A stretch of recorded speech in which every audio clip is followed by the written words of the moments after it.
Well, my name is Kelsey Kim. Today I'm presenting for a paper I wrote, Oral Histories of Environmental Illnesses, Legitimizing Experiences, and Alternative Ways of Knowing. And this is based on a project I was on as a graduate student researcher for the Center for the Study of Women. So this project is called Chemical Entanglements, Oral Histories of Environmental Illness, and it was led by Professor Rachel Lee, who is director of CSW from 2015 to 2020. She led a team of undergraduate and graduate students, which included myself, as well as CSW staff, which includes Katya over here. From 2018 to 2020, we collected 85 oral history interviews with people with environmental illnesses, particularly multiple chemical sensitivities. This archive is housed at UCLA Library's Center for Oral History Research. And for the purpose of this panel today, I'll be summarizing my paper in 3 parts. First, I'll give an overview of MCS. Then I'll discuss our methods, process, and reflections as I asked myself, how does one conduct feminist methods?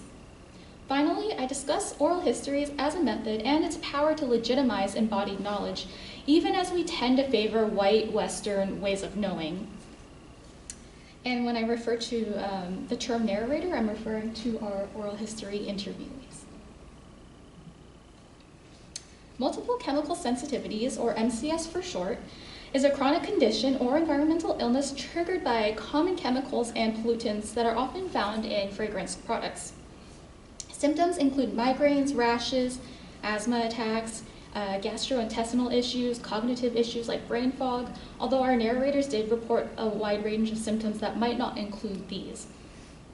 Narrators also reported sensitivities to a wide range of everyday products and chemicals, including perfumes, cleaning products, gasoline, carpets, essential oils, foods, spices, and much more. In the US, 12.8% of people have reported having medically diagnosed MCS, while 25.9% reported self-diagnosed MCS in 2018. Now, this distinction between medically diagnosed and self-diagnosed is important because MCS is generally under-researched, which has led to a lot of misunderstandings about it. MCS is also more likely to affect women, people of color, working class people who are more likely to be exposed to these products. So gender, race, and class play a key role in understanding the perceptions around MCS. They're often dismissed as being psychosomatic or being hysterical and have difficulty receiving an official diagnosis. They end up losing relationships, careers, and have difficulties navigating public life. Namely, their dismissal on both the institutional and personal level is an example of misogyny, racism, classism, and other oppressive structures. Our methods were by no means a linear process, but it generally consisted of 4 stages. So we had the initial development and preparation, we had recruitment, interviewing, and transcription and editing. So everyone had trained in oral history interviewing through the library's Center for Oral History Research training program. We had also developed together the interview template and pre-interview questionnaire. And this pre-interview questionnaire was important for us to prepare for any accommodations that narrators might have had. So for example, one of our narrators had written that she needed asynchronous interviews. So the interviewer, Wei-Si Nick-Yu, would record their questions and then send it to them via email, and then the narrator would record their questions and then email it back, and so forth until the interview was complete. So we recruited by reaching out to MCS advocacy organizations, advertising on our social media and website, and also through word of mouth. Interviews were roughly 1 hour long with follow-ups as needed. They were overwhelmingly remote, just due to both geographic distance between us and narrators, but also narrators needs to protect themselves from chemical exposures. Because of this, we decided on doing remote interviews even before COVID, although our narrators had rich insight into pandemic life and social distancing since their MCS had already called for it. So after interviewing, we transcribed and edited their interviews. So we processed their audio with transcription software, then we manually edited it 3 to 4 times just for more accuracy and just to take care with their interviews. When setting out to do this project, one thing that we had kept in mind was that we did not want to reproduce the pervasive whiteness within disability studies. With disability studies becoming more prevalent in academia in the 1990s after the Americans with Disabilities Act passed, the discipline initially centered around the white male body as the norm, with the focus being on white men not being able to access the full power of their whiteness and masculinity, according to Moya Bailey and Ada Mobley. Disabilities studies scholars have since pushed for more intersectional approaches to the field. Rosemary Garland Thomas draws on feminist disability theory to challenge its lack of feminist perspectives and draw parallels between the ways that gender and disability overlap in structuring institutions, in social identities and cultural practices, shared histories, and how they subjugate non-normative bodies. Sammy Schock and Gina B. Kim draw attention to the ways that the state enacts physical and structural violence onto marginalized communities and considers power imbalances that connect disability with violence from environmental racism, with economic exclusion, police brutality, and medical abuse. Moya Bailey and Ada Mobley call for disability studies to adopt a Black feminist theory to critically engage with gender, race, and disability. They trace the history of violent colonial tropes that have put Black people at odds with identifying as disabled, like the strong Black woman or the phantasmically abled Black man, and the way that Blackness has been associated with subhuman status within a white supremacist society. Throughout our project, we constantly thought about how to counteract this pervasive whiteness, yet feared that we were unintentionally reproducing it too. Initially, we had interviewed a lot of white women who didn't talk about or mention race. We then added questions to the interview template that directly addressed how gender and race may have affected their experience with MCS. This resulted in a lot of white women who really elaborated on how gender affected them, but gave maybe one-word answers about race. We went back to the drawing board and realized using the term MCS in our recruitment likely alienated people of color and working class people who didn't identify with such a medicalized term that tends to be used by white middle class women. We then started advertising by listing out symptoms instead.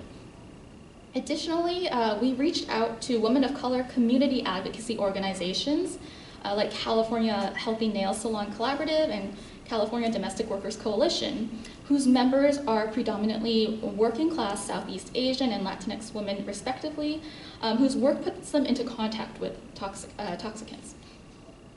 By the end of the project, around 1/3 of our narrators were people of color. We also had 4 individuals who are trans and or non-binary, 4 who are male, and the rest had identified as women. While editing the transcripts, we soon realized the differing levels of care, empathy, and commitment each narrator wanted from us.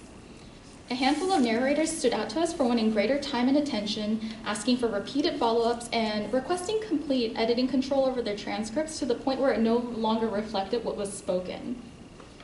While I genuinely enjoyed conversing with narrators and fostering these relationships and had the utmost care and respect for them and their oral histories, I felt conflicted by the amount of time I spent addressing their concerns.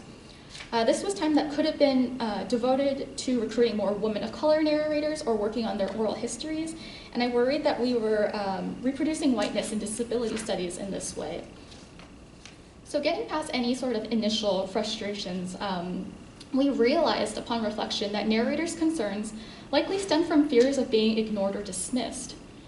Doctors routinely labeled their MCS as psychosomatic. Family and friends refused to believe their condition was real and disregarded their boundaries.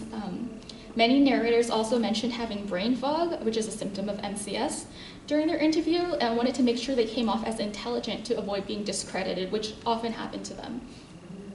To assuage their fears while being mindful of our own boundaries, we offered additional 30-minute follow-ups for those who wanted more time. And for those who wanted to heavily edit their transcripts, we did keep their version in the archive with the note stating that it didn't entirely reflect the audio. And by doing so, we sought to make the process as collaborative as possible while still recognizing our own limitations as researchers and people living through COVID and the burdens that came with that. But there was still a lot of guilt navigating these relationships too.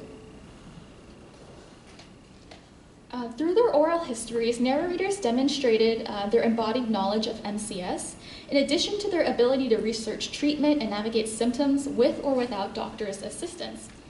And yet, many of our narrators question why we weren't writing a biomedical paper on MCS to legitimize the knowledge they already embodied and advocated for.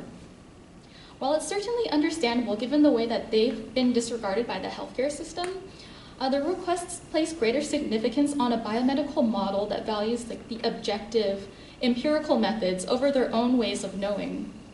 In reality, the scientific method and other hallmarks of scientific research are far from objective, but reflect the viewpoints of those who created it, particularly white, male, affluent men, and in this way, race, gender, and class determine whose knowledge is legitimized and whose is discredited.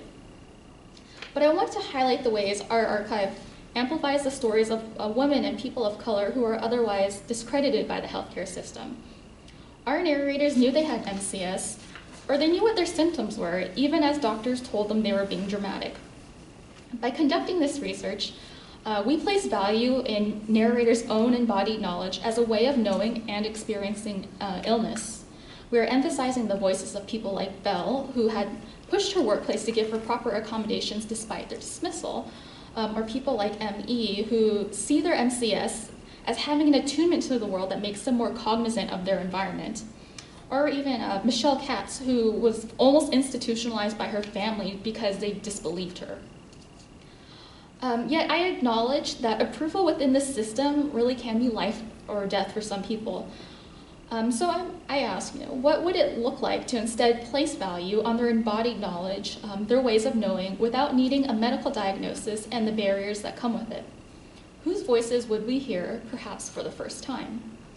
By adopting methods that value knowledge outside of hegemonic systems, our narrators challenge dominant epistemologies and make spaces for their own stories to be told. Yeah, thank you.